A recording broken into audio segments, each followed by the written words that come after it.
Para poder contar mejor qué es la PNL, voy a empezar con un ejemplo. ¿Vale? Mira esta imagen. Es un examen que se hace para la admisión de primaria a los niños de 6 años en Hong Kong. Y se trata de descubrir cuál es el número de la plaza de aparcamiento en el que está estacionado el vehículo gris. Si le damos la vuelta a la imagen, veremos que la solución es mucho más sencilla. El número es el 87. Son números correlativos. ¿Qué queremos decir con esto? Queremos decir que la mayoría de los problemas que tenemos los tenemos porque los estamos observando de una determinada manera. Y lo que pretende la PNL es precisamente ver las cosas desde otra perspectiva. En PNL hay una presuposición muy importante que nos dice que el mapa no es el territorio. Esto lo que nos quiere decir es que el mapa de la ciudad de Barcelona no es realmente la ciudad de Barcelona, sino que simplemente es una interpretación. Y esto es lo que hacemos nosotros constantemente. ¿Vale? Con esto queremos decir que no existe una realidad, sino que más bien lo que nos pasa es una interpretación de la realidad. Dos personas pueden ir en barca en una excursión con kayak y caerse al agua. Una puede estar riéndose y a punto de ahogarse del ataque de risa que le ha entrado y la otra persona puede estar en un shock tremendo y con pánico por haberse caído al agua. La realidad es que se han caído al agua, pero lo importante es qué hace cada uno de nosotros con esta realidad. Cada persona construye un modelo de realidad y una manera específica de vivir en este mundo, entender y sentir las cosas. Nuestra interpretación de la realidad está determinada por factores genéticos y por nuestra historia personal. Con esto queremos decir que genéticamente hay personas que quizás son más propensas a padecer, por ejemplo, depresión. Y nuestra historia personal es todo lo que hayamos vivido. No interpretará el mundo de la misma manera un niño que ha pasado hambre desde pequeño a una estrella del rock que ha tenido todo lo que ha querido siempre y tiene todo lo que quiere en cualquier momento. Entonces, con todo esto, nuestros problemas, estados emocionales y los resultados que tenemos tienen que ver con nuestra interpretación de la realidad. O sea, más que con la realidad en sí, con la interpretación que hacemos con todo lo que nos pasa. Para poder definir mejor qué es la PNL, que son las siglas de programación neurolingüística, vamos a empezar desglosando cada uno de estos términos. En cuanto a programación, hace referencia a que nuestro cerebro funciona más o menos como un ordenador. ¿Vale? Esto quiere decir que ante un determinado estímulo se ejecuta un programa de manera automática. Una persona que tiene miedo a las arañas, cuando ve la araña, su reacción es grito y salgo corriendo. Cuando una persona actúa de esta determinada manera, se ejecuta este programa de gritar y salir corriendo, no lo está haciendo porque quiera hacerlo, lo está haciendo porque su cerebro no ha encontrado otra manera de responder. Y es aquí donde queremos llegar con la PNL, precisamente en introducir otro programa, en cambiar el programa de gritar y salir corriendo por el programa de estoy tranquilo. Neuro hace referencia al sistema neurológico. Nuestro cerebro reacciona a la información que recibe a través de los 5 sentidos. La vista, en el ejemplo que poníamos de veo una araña y salgo corriendo, o veo sangre y me mareo. Por el oído, cuando escuchamos aquella canción que nos trae buenos momentos y nos viene esta sensación de relax, de placer, de diversión. Cinestesia, que esto hace referencia a lo que es el tacto, a lo que podemos sentir con nuestra piel, ¿no? El hecho de meternos debajo del edredón en invierno. El olfato, cuando olemos esa sopa de Navidad o esas galletas de nuestra abuela, todo lo que nos pueda traer un recuerdo con el olor. Y el gusto, ¿no? Cuando probamos algo, ostras, me recuerda aquello que yo comía cuando era pequeña o aquello que probé en aquel viaje. Pues neuro hace referencia a todo esto. Y por último, lingüística hace referencia al lenguaje. Y con esto no solo se refiere a la manera en que nos comunicamos con los demás, sino también a la manera en que nos comunicamos con nosotros mismos, pues la comunicación es muy importante. Dentro de lo que es un proceso comunicativo, Las palabras tienen un 7% de importancia. La voz cuenta con un 38% de importancia y el lenguaje corporal con un 55%. Por eso podemos decir la misma cosa con las mismas palabras, pero dependiendo del tono en que lo digamos, dependiendo de la postura corporal que estemos adoptando en ese momento, va a tener un impacto diferente en las personas. En cuanto a comunicación, la PNL cuenta con todo un estudio detallado acerca del lenguaje que llaman el metamodelo del lenguaje. Como es muy extenso, he decidido poner aquí los 4 puntos que creo más claves de este metamodelo. El primero de ellos es el uso de la palabra no. Es que la palabra no es exactamente que no sea bien procesada por nuestro cerebro, sino que para crearla el cerebro tiene que construir lo que viene después. ¿Vale? Por ejemplo, si digo no quiero fumar, mi cerebro lo que hace es recrear la palabra fumar con todas sus connotaciones. El cigarro, el humo y luego decirle no. Es como si os pido que cerréis los ojos, visualicéis un árbol verde, grande, muy grande, con muchas hojas. Y ahora os pido que no visualicéis en ese árbol unas grandes manzanas rojas. Como veis, es imposible no crear las manzanas rojas. O sea, aunque pongas uno delante, lo tiene que crear después. Y en casos como el fumar, nuestro cerebro ya está activando el recuerdo que tiene de fumar. Por lo tanto, decir no quiero fumar no es beneficioso para alguien que quiera dejar el tabaco. Otro punto que considero muy importante son las distorsiones de la realidad. Dentro de estas distorsiones tenemos la generalización. Por ejemplo, todo el mundo está en mi contra. Es algo que hacemos muy habitual. Lo exageramos todo, lo generalizamos. Igual en contexto laboral hay 2 personas que están en tu contra en tu oficina y tenemos tendencia a todos están en mi contra. Realmente no todos están en contra. Otra es la causa-efecto. Por ejemplo, tu mirada me pone nervioso. Que si lo paramos a pensar, ¿cómo lo hace una mirada para ponerme nervioso o nerviosa? No se puede. Realmente quien se pone nervioso con la mirada es uno mismo. No es lo mismo decir, tu mirada me pone nervioso o nerviosa, que yo me pongo nervioso o nerviosa con tu mirada. Y la diferencia está en que si yo tengo la responsabilidad de ponerme nerviosa con la mirada, también tengo el poder. Pero si todo el poder se lo doy a la mirada, yo no tengo ni responsabilidad, pero tampoco tengo poder para poder cambiar esto. Otra cosa muy habitual es la lectura de pensamiento. Por ejemplo, creen que soy idiota o creen que no valgo. ¿Vale? Todo esto son cosas que hacemos muy a menudo y es que nos creemos muy adivinos, creemos saber lo que los demás están pensando. Y en muchas ocasiones, la mayoría, nos equivocamos. Otra distorsión que solemos hacer son lo que denominamos cuantificadores limitantes. Por ejemplo, una madre. Es que mis hijos solo quieren que sufra. El solo. Esto es muy limitante. Un hijo solo quiere que una madre sufra.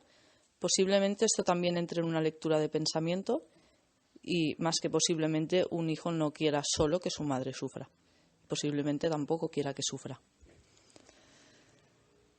Otro punto importante es la diferencia entre querer y tener que.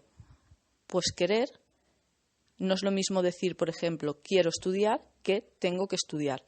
Querer es algo que uno hace porque quiere, es un gusto. Y tener que es una obligación. Y estos 2 términos los usamos en general bastante mal. Es habitual escuchar a mujeres decir tengo que ir a la peluquería o a hombres decir tengo que ir a jugar a golf. Una mujer quiere ir a la peluquería, un hombre quiere ir a jugar a golf, pero no es ninguna obligación. Y aquí confundimos mucho lo que queremos con lo que tenemos que. Y por último, una pregunta que os lanzo al aire, que es si hablas de lo que quieres o de lo que no quieres. Porque no es lo mismo hablar de querer un sueldo mayor, de querer una mayor estabilidad económica y financiera, de querer llegar a fin de mes tranquilamente, que hablar de no querer deudas, no querer no llegar a fin de mes, no querer pasar penas económicas. No es lo mismo. La diferencia está en que tu mente se enfoca en el problema o en la solución. Si hablas del problema, de lo que no quieres, tu mente se enfoca en más de lo que no quieres. Si hablas de lo que quieres, tu mente va a ir más enfocada a solución y eso te va a permitir encontrarla de una manera mucho más rápida. En PNL, como en todo proceso de crecimiento o cambio, es necesario un objetivo. Y aquí os dejo cómo se debe definir bien un objetivo. En primer lugar, el objetivo debe estar formulado en positivo. Y es que es muy habitual encontrarte objetivos que están formulados en negativo. Por ejemplo, no quiero estar mal, no quiero seguir teniendo este trabajo, no quiero seguir teniendo esta situación económica, no quiero fumar. ¿Vale? Es lo que comentábamos anteriormente. Siempre en positivo, enfocado a lo que queremos. Lo que sí queremos. Quiero estar bien, quiero dejar las adicciones, quiero tener otro trabajo, quiero una posición económica más beneficiosa para mí. Luego debe estar iniciado y mantenido por uno mismo. Un objetivo es de uno y debe ser uno el que lo inicia y uno el que lo mantiene. Nadie tiene el poder de meterse en la mente de nadie. O sea, es uno el que debe estar convencido y el que debe lograr el objetivo, que para eso es suyo. El objetivo debe ser ecológico. Ecológico quiere decir que no afecte negativamente en otras áreas de tu vida. Por ejemplo, si una persona quiere ganar más dinero para pasar más tiempo para comprar una casa y pasar más tiempo con su familia, pero para poder llegar a pasar más tiempo con su familia debe estar 2 o 3 años trabajando mucho para ganar ese dinero, no tiene sentido. Porque no tiene sentido dejar de pasar tiempo con tu familia para luego poder pasar tiempo con tu familia. O sea, debe ser ecológico, que no te afecte negativamente. Y luego debe ser comprobable a través de los 5 sentidos. Eso quiere decir que tiene que ser un objetivo que tú puedas ver, oír, sentir. Tienes que poder comprobarlo a través de los sentidos. Uno sabrá que su situación económica ha mejorado porque verá el saldo en su cuenta.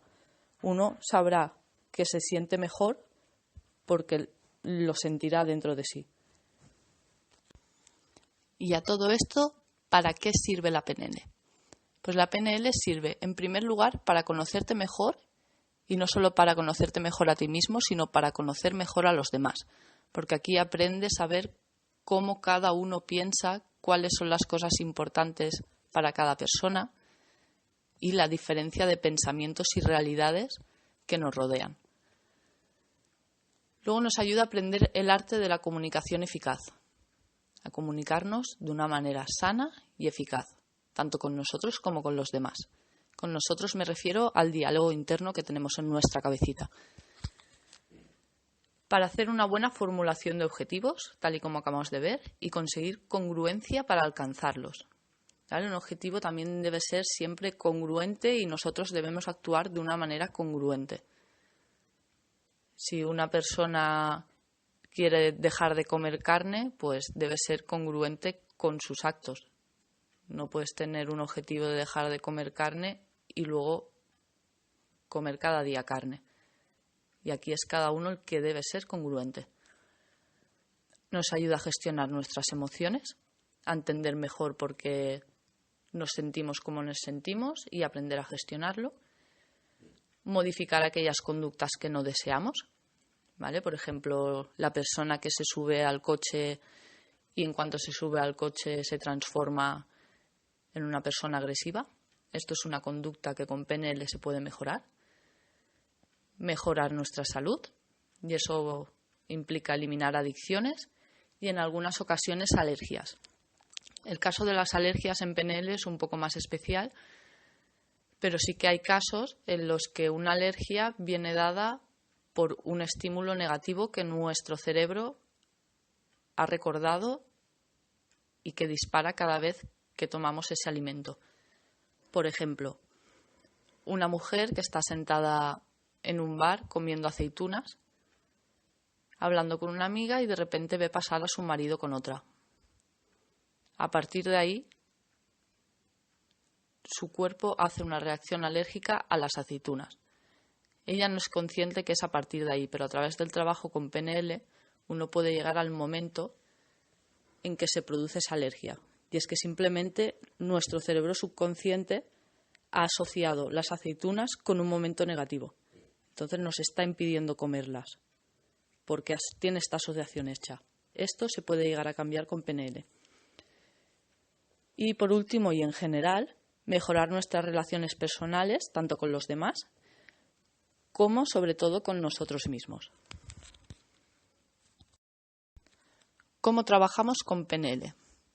Bien, con PNL trabajamos en primer lugar definiendo el objetivo y luego buscando el motivo que nos impida alcanzar nuestro objetivo, lo que llamamos ir a la raíz del problema. Cuando alguien empieza un proceso de cambio, de crecimiento con PNL, con cualquier otra herramienta, es porque de manera consciente no ha conseguido alcanzar el objetivo, y eso es porque hay algo inconsciente que se lo está impidiendo. Pues eso es lo que pretende la PNL, ir a esa parte. También haciendo cambios en la percepción del problema, y la mayoría de cambios que las personas solemos necesitar a la hora de alcanzar un objetivo tienen que ver con creencias. Creo que no podré dejar de fumar, o creo que me merezco un sueldo de 500 euros al mes. Por traumas, muchas cosas, muchas más de las que pensamos vienen por traumas. Un trauma es un impacto emocional grande que hemos sufrido en algún momento, y a partir de ese momento nuestra mente lo que hace es asociar todo lo que se le parezca a ese momento de trauma. ¿Vale? Por ejemplo, una persona que durante una representación en una obra de teatro se queda en blanco y luego a partir de allí coge miedo a hablar en público. Por aprendizaje, porque hay cosas que simplemente no sabemos y que al aplicarlas bien, por ejemplo, el hablar de lo que quieres o lo que no quieres, simplemente aprendiendo esto podemos mejorar muchas cosas. Y por último, en la percepción del tiempo, que bien hay personas que están muy ancladas al pasado, cosa que no les permite vivir el presente ni enfocarse a un futuro con un objetivo, o hay personas que siempre están enfocadas en el futuro, lo que hace que siempre estén preocupadas. ¿Vale? Lo que pretende también la PNL aquí es dejar el pasado en el pasado, vivir el presente y mirar al futuro. A todo esto en PNL le llamamos reprogramar. Luego con PNL hacemos cambios en la mente inconsciente, que es aquí donde se almacenan la mayoría de problemas, y en la mente consciente también, porque uno empieza a tomar conciencia de las cosas que dice, de cómo las dice y de lo que le está afectando y cómo le está afectando. Y por último, conociéndonos a nosotros mismos y adquiriendo conocimientos sobre el funcionamiento de nuestro cerebro.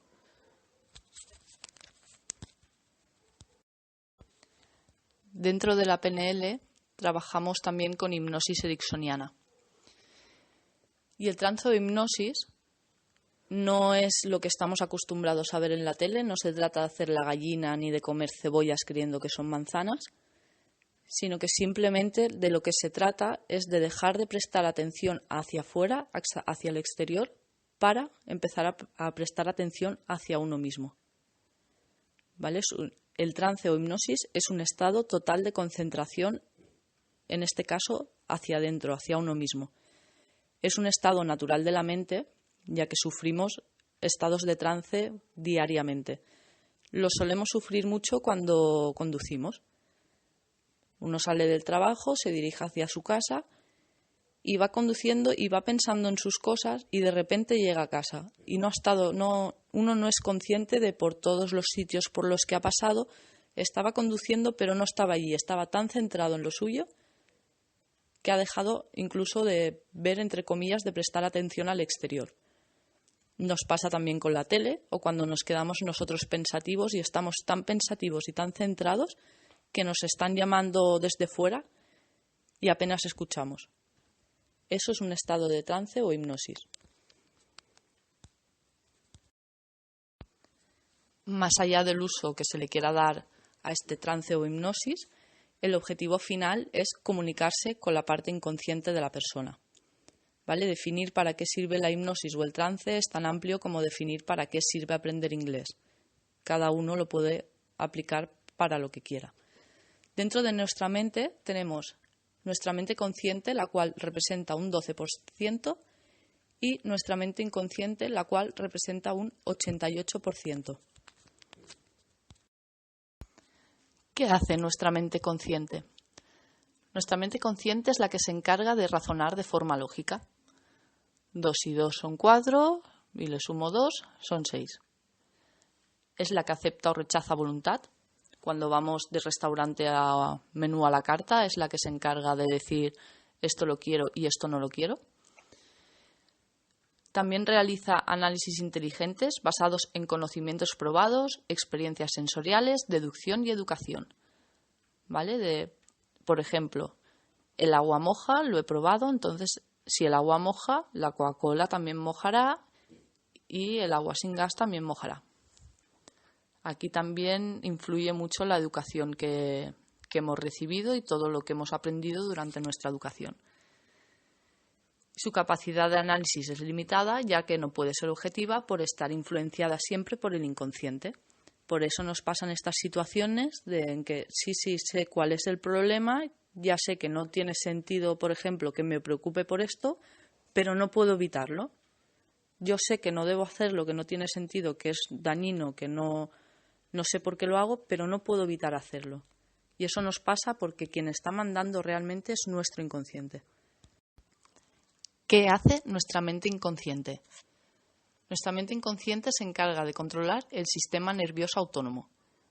Cuando uno quiere hacer un movimiento de levantar el brazo o de caminar, no lo pensamos conscientemente. Es nuestra mente inconsciente quien lo hace por nosotros. Controla los músculos involuntarios, ¿vale? El latido del corazón, por ejemplo, los órganos y las glándulas, las funciones, sensaciones y condiciones físicas. Es nuestra mente inconsciente la que se encarga de que temblemos cuando tenemos frío o de que sudemos cuando tenemos calor. El sistema circulatorio es la que se encarga de que nuestra sangre todo circule bien. El aparato digestivo, no hacemos la digestión de manera consciente, sino que lo hace nuestra mente inconsciente. Nuestra mente inconsciente razona analógicamente, es decir, por semejanza, y codifica y procesa símbolos. ¿Vale? Esto quiere decir que si una persona ha tenido una mala experiencia en un avión, posiblemente también le dé miedo el helicóptero y le dé miedo el teleférico, porque relaciona todo lo que se le parece. Esta mente no rechaza, no tiene la opción de rechazar como sí que lo hace la mente consciente, decir esto lo quiero, esto no. La mente inconsciente lo absorbe todo y analiza información a partir de otras informaciones ya verificadas. Por eso cuando una persona tiene una mala experiencia, pues en el mar, también es posible que tenga respeto al agua de la piscina y al agua en general. Por último, os dejo una frase de Richard Bandler, que es uno de los creadores de la PNL, que nos dice: tus creencias no están hechas de realidades, sino que es tu realidad la que está hecha de creencias. Espero que esta presentación os haya acercado un poquito más a lo que es la PNL y muchísimas gracias a todos por vuestra atención.